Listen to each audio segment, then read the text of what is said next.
Hi, today we're going to have a conversation, you and I, about how to be success ready. That's a big question that I get a lot from my students and clients.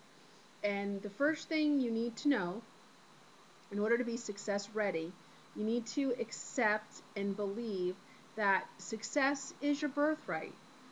You don't have to do anything, you don't have to beg for it, steal your soul for it.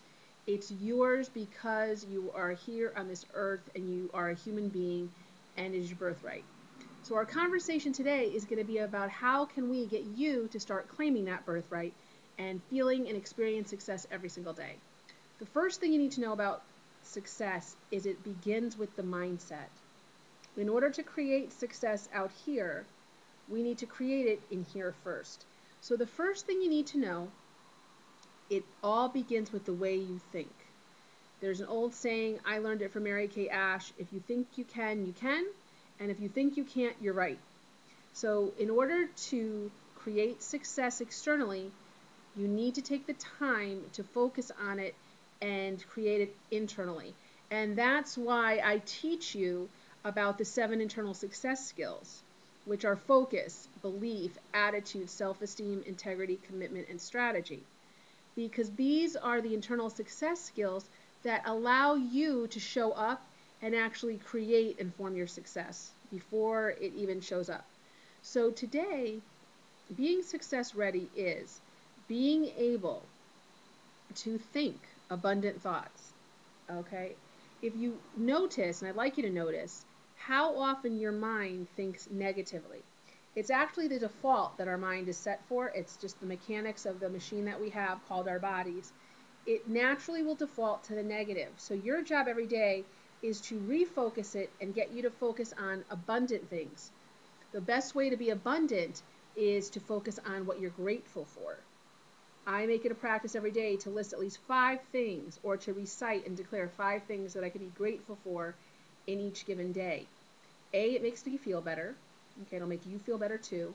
And 2, it's conditioning my mindset to look for the positive things and look for solutions rather than problems and obstacles. The other thing you need to be aware of is you need to have ample self-esteem. This is a big, big issue. It's not talked about enough in my opinion. I know in my 20s I was very successful in business but never felt that way. The more successful I became, I actually felt more insecure. And I realized that it was about self-esteem.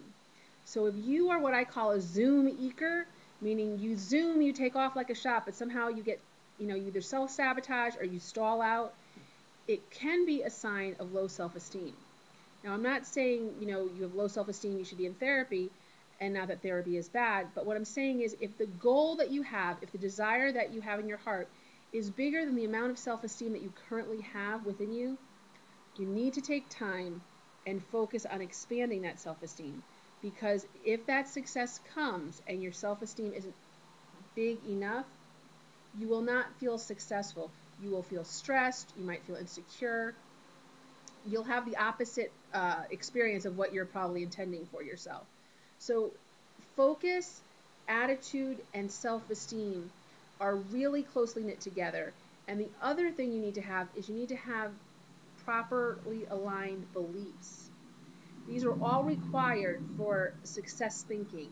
Without any one of these, you'll find yourself not thinking positive thoughts or not thinking congruent thoughts to attract what it is you're asking for. So you need to be aware that there's a saying goes, be careful what you ask for, you just might get it. Or, be ready for what you ask for. There is a little bit of truth in that, but it's been perverted because success is your birthright and all your needs are always met. However, you need to be prepared to receive the success you're asking for. There's 2 things in order to activate success thinking. You need to practice, motion always creates emotion.